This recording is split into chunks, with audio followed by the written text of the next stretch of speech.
Alrighty guys, I know life is complicated enough as it is, and I'm not trying to make it harder on you, but I don't want to mess up this dude's setup. So we're going to do a handful of products all at the same time while they're mounted. If there's any reason to remove them, anything odd I notice on the back, we'll do that. But some things to look out for. We've got the Platatac Billy pouch. If you're unfamiliar with it, it was kind of doing Gista things before the Gista existed. By no means is either a duplicate of the other, but they're similar. We've got the Platatac 152 pouch. This one's kind of interesting in all of its little oddities. Beez Combat System tourniquet pouch. It's a tourniquet pouch. If it holds tourniquet, it works. And then the Blue Force Gear vertical trauma kit, which I've never seen before at all. And I like it. It's pretty cool. And then all of that is mounted to a Beez Combat System split front chest rig with one of the hardiest chest rig harnesses that I've seen so far. So let's get this thing on the table and take a look at these pouches kind of one by one, and then the platform as a whole. All right, guys. So as we go through this, I staged a couple of things in here to try to help better articulate how good or how not good some of these things do their job, as well as to kind of show the function more clearly without taking all of this guy's stuff off of here. All right, so starting up, we've got the Platatac Billy Patrol pouch, I think is what they call it, which is a 200 round saw pouch at the heart of it. All right, it has a reinforced front plate to keep it structured for those box magazines, and then surface mount side release buckles. I'm not a huge fan of these buckles. I haven't had one in several years that I know of on any of my equipment. Not a huge fan of them. They just seem to fight you just enough more than a repair buckle or side release buckle. Trying to get in there and get enough meat on the buckle to pop it open. Probably just a me thing. Just not a huge fan of those, but they do stay in place really well. So if you've got a pouch in kind of an odd spot, maybe an upside down pouch, or weird items that have to go in the pouch, they do stay very stationary, so you don't need two hands to close them unless the pouch has no body to it. Okay. Looking at the side profile of this pouch, you can tell it's a fairly large pouch. You've got two columns of MOLLE and then this dead space in the back, and what that is for is for you to drop some inserts into. So this one is set up for double M4 mags. It is loop and loop on the inside, so the inserts are going to be hook and hook. All right, so this one is set up for double M4 mag. This one, on the other hand, over here, has a zippered insert behind it, which has a elastic piece sewn to the back face, but really it's loose enough that it kind of provides the same purpose for the stuff on the back and then the stuff on the front. It's not very tight, but it'll keep a notebook upright if you've got some stuff in front of it or what have you. All right, double zippers on there, and I can only assume that is a platypus insert, or Platatac, I'm sorry, insert, because the gentleman that sent this to me let me know that he was sending one complete insert kit. All right, so whatever you can fit in a 6-inch wide loop and loop sleeve there is what you get. Internal on the pouch, there's also loop and loop on both sides of the inside, so that you can put these dividers in there. So obviously if you're doing a 200 round box, you're not going to use that. If you've got M4 mags in here, you might want that so that they don't start tipping over on you. And you can also kind of game it. You can put like a 16-ounce Nalgene in one side and then 3 mags in the other, or you'd probably get away with 4 mags in the Nalgene by staggering where that falls. All right. while we're talking about the billy pouch, I think it's fair to go over the inserts right now. So this is what this gentleman sent me. This should be the double M4 insert here. You can see it has an abundance of shot cord coming off the top for your retention. I'm not a huge fan of these double loop arrangements. I'd rather just, one loop across the top, just so there's less shot cord in the way as you're trying to put stuff back in or figure out just what's going on with your life. All right, I don't like the feel of this, especially in the dark. There's a lot going on. The interesting thing on these is they have this one wrap on here, so you can change the depth of your pocket. So if you had 20 round mags, you can take all the slack out of that, and they're going to ride fairly high. If you've got maybe 40 round mags, which I think make a surprising amount of sense in the back of this thing, and I can show you with one of these P mags with the base plate on it, kind of where they sit. It gets it up high enough away from the pouch that you're going to be able to access that easily.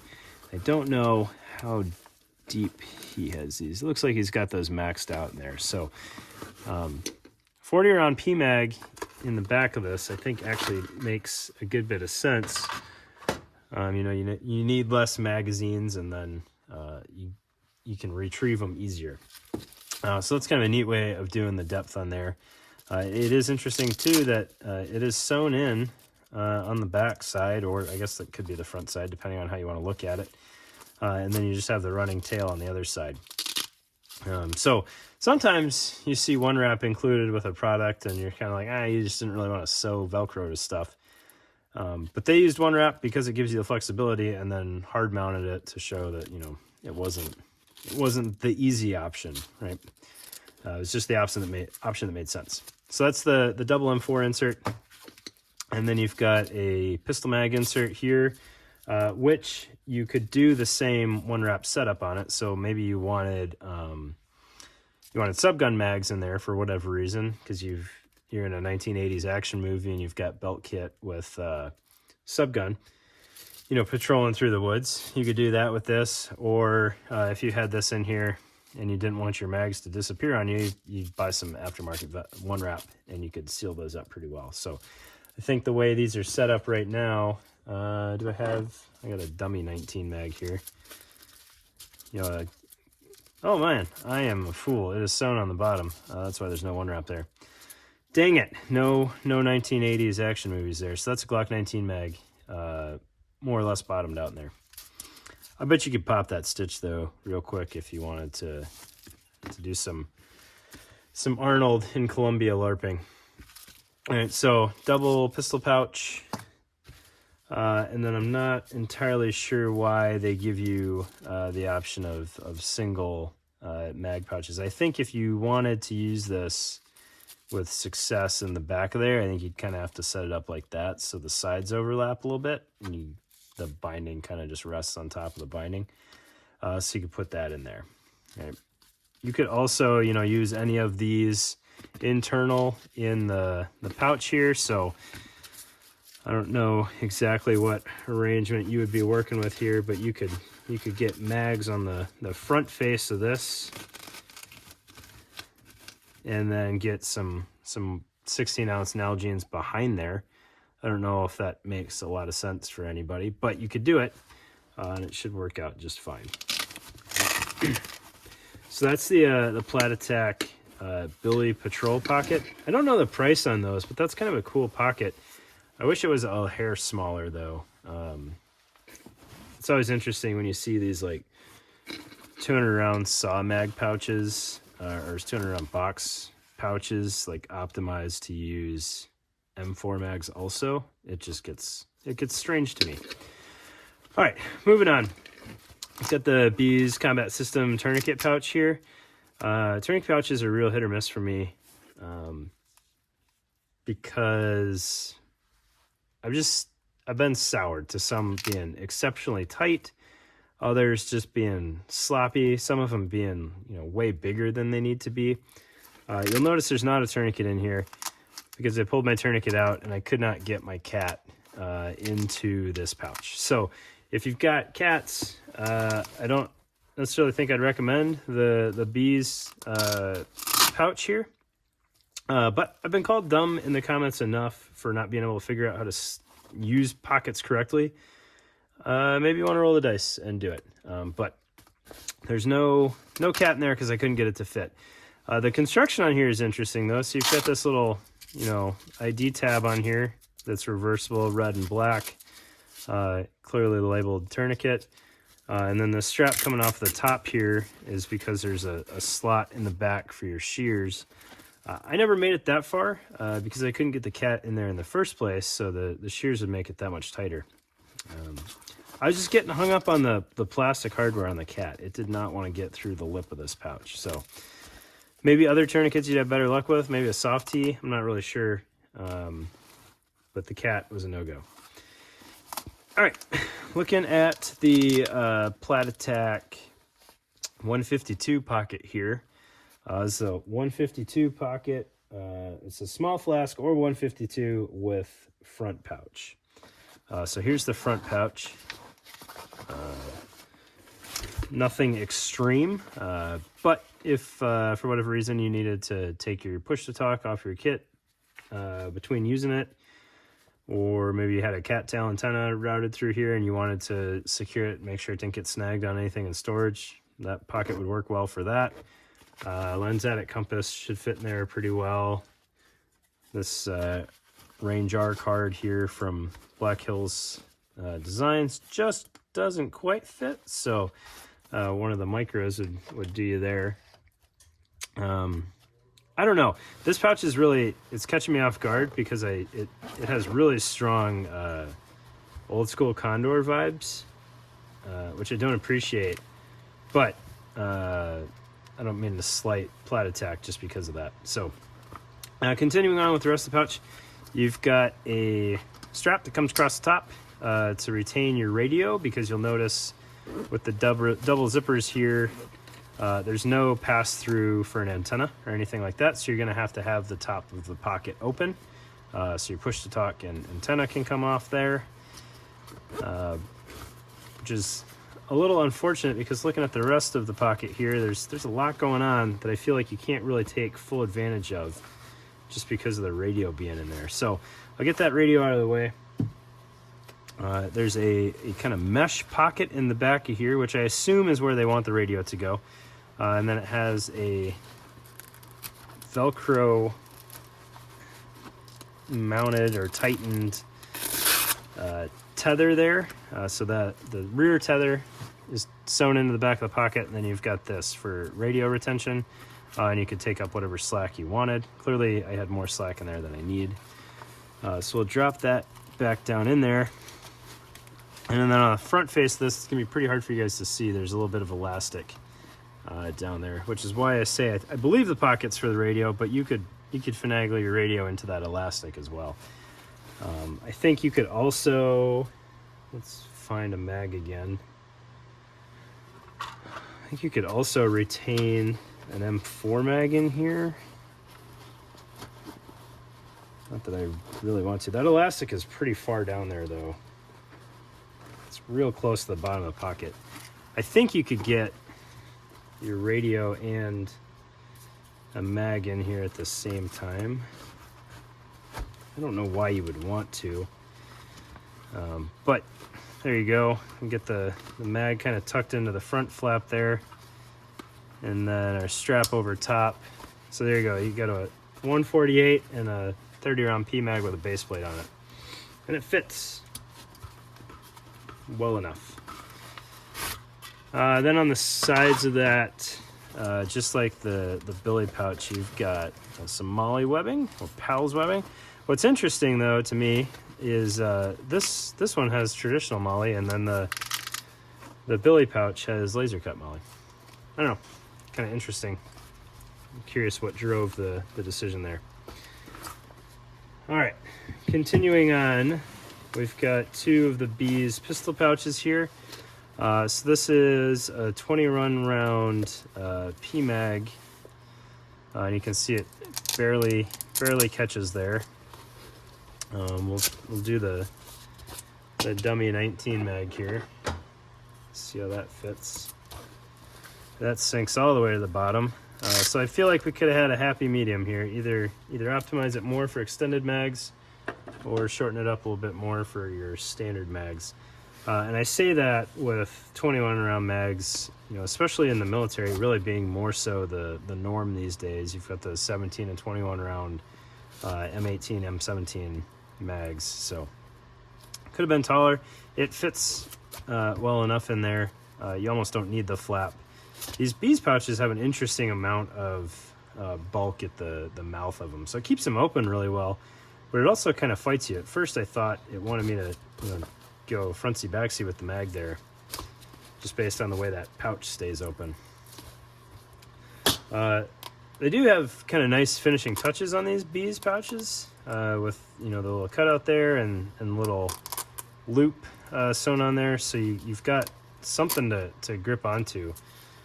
It's just the you know, the sizing at the end of the day on both of those pouches is a little unfortunate. All right, moving on to the Blue Force gear pouch here. So, you know, I haven't hit on the mounting on any of these. We'll come back to the Platatac mounting because it can be a little annoying. The Blue Force gear uses their Helium Whisper. Huge fan of the Helium Whisper stuff. It's very forgiving if you've got out of spec Molly or Pals webbing. It works really well with laser cut stuff. It keeps everything really flat, and it's easy to weave. So I'm a big fan of that. But looking at this, this is the Trauma Kit Medium. I don't necessarily know that medium. I'm gonna call it the Trauma Kit Vertical. I don't know if they have different sizes of the vertical stuff, but big fan of this. The Trauma Kit now, when it came out, was a 3-column pouch and an exceptional IFAC. As far as IFAC usage goes, the 3-column mounting was a little odd. I don't know. Just odd numbered pallet stuff gets strange sometimes. But this thing looks really neat. So it's a 2-column mounting, so it's going to, you know, replace anything M4 sized, which I think works out well for a lot of folks, especially on like chest rigs and stuff. And I think if you were doing this on a belt, you could get creative with the Helium Whisper stuff. You could just run your belt through the back of this, and it would probably mount up just fine. But getting into the functionality of the pouch, so you've got the lid here with I can't show you guys at all, but Blue Force gear likes to put the little like BB in the pull tabs, and I really appreciate that because it gives you a really nice thing to grip onto there. And so the lid is part of the insert, and you can see as I pull this, the pouch really opens up and it doesn't fight you at all. So if you had this thing just absolutely crammed full of supplies, it's going to cooperate and let it out. And then they've got kind of these ears on sewn into the pouch here, so it ends up sealing up pretty nicely, right? And then looking at the insert here, it's a pretty straightforward sewn insert. But I really like this thing. It looks like it's got a pretty full IFAC here, and it fits in there well. You can see they've got plenty of width on the bottom of this thing, so you don't get stuck with you know, kind of this action going on that happens a lot of times with some of these inserts and like pull-out pouches. I'm a big fan of this thing. I'm gonna have to go check it out and see what they cost, because I like it. All right, so you can see those dog ears just fold on top of the contents there, and then the lid from the insert keeps everything nice and clean. And you've got the elastic there to help pick up the slack, but also allow the pouch to open up as you withdraw whatever contents. I think that's really well done. Good job, Blue Force gear. All right, moving on to the chest rig here. So I've had 2 M4 mags sticking in the back of this thing, one standard, one PMag, both 30 rounders, and they are bottomed out. So you can see there's a good bit of magazine at the top of this that is still within reach. And there's 3 mags per side on this one. I'm sure they offer this in different sizes. Beez is really good about variety, so I'm sure there's probably 19 different patterns that you could have this thing made in, and there's probably, you know, 4 mag, 6 mag, 8 mag footprints for options there. The whole front of it is laser cut, so you've got 2 columns per M4 slot there. Oh, and then we start getting a little carried away. All right, so we got 2 columns here, and then there's 3 columns kind of on this one, and over here we've got another 2. So you're looking at a total of 7 columns on top of these 3 mags, which gives you a good bit of flexibility, because there's, you know, there's more 3-column pouches out there these days than there used to be. So you've got options, right? Kind of like that. It's neat. It does span the mags a little strange there, but you can't fault them for that, making use of the space. Right? Seems like you got a good bit of webbing here that you can pull out, and then if you don't really want, you know, the gap in your split front, looks like you can tighten it down so it's just about the buckle plus an inch. So you're always going to have some gap there, but it's nothing excessive if you don't want it. Right? I will say I've never fully understood the why behind the way Beez does their laser cut with this kind of angled piece at the end, like a really squashed U or V cut. I don't know if it's kind of their aesthetic that they, you know, keep across their product line, or if they've got some functional reason behind it. I can kind of see that, like, it's going to open up a little bit more if you've got a snap secured strap. So that's kind of nice. They're about the only ones I know that do that. That's the only reason it's odd. All right, looking at the back of this chest rig, there is a map pocket behind each side that's secured with hook on the body side and loop away from you, and that's full depth, full width on each side. You could work the insert game there if you wanted to, but you've already got those cells there, and that's all fixed. You can't remove those cells or change the size of them or anything, but they do have retention, adjustable retention on each cell. Again, it's the abundance of shot cord that I'm not a huge fan of, but really that's fielder's choice there. Right? And then looking at the harness here, I'll get the rest of the chest rig out of the way. That is a nice wide back panel on that harness. You've got 6 columns of PALS webbing there, with what looks really two usable rows. So enough to, you know, actually weave a pouch, but that's all you've got there. So, you know, a pistol pouch is gonna fit on here. Everything else is gonna have some overhang. But it does have a little bit of padding in it. The angle on the straps when I was wearing this around was very similar to JPC. So if your shoulders are too narrow for a JPC, I probably wouldn't recommend this. If your shoulders are hurting in a LV119, then maybe this is the way to go. I will say I'm not a fan of their laser cut PALS webbing when it comes to their harnesses, because I feel like it gets tight if you've got any curve in it, and you maybe want to route comms wiring, you know, cattail antenna or just excess wire from your radio up through there. Laser cut for that seems sharper, and I feel like it's going to cause some undue stress on your electronics. Other than that, nothing wrong with it. If you want to mount pouches here, it's going to work just fine, or push to talks will work fine for that. But if you're actually, you know, trying to weave something through there, I haven't been a fan of that in the past. Nice drag handle here. I don't know how far down that's sewn. It's tough to tell. I can't feel where it terminates back there, so I'm not sure. I don't know if I would trust that for a human to pull me with, but it's there. And then, you know, you've got this is kind of it's really an H harness with a little bit of curve to it. But you can see the dude that wore this seems like it wore it pretty high.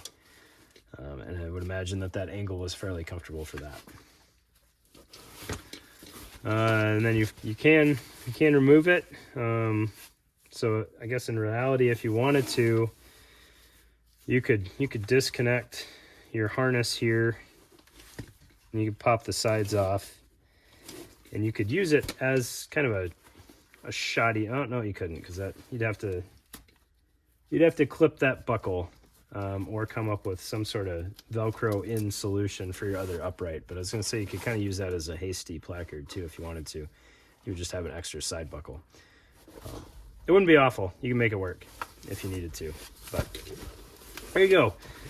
A handful of products. I don't like doing that many products at once, because I know you guys have the attention span I do, which isn't that long. But there you go. All cool stuff, except for that tourniquet pouch, wherever that went. That thing can pound sand. It doesn't fit cats. If your tourniquet pouch, it doesn't fit cats, you're selling to the wrong market. All right. So there goes. Appreciate it, guys. And thanks to the dude that sent me this. I'll get it back to you ASAP because I've had it too long. But you guys have a good night. Thanks.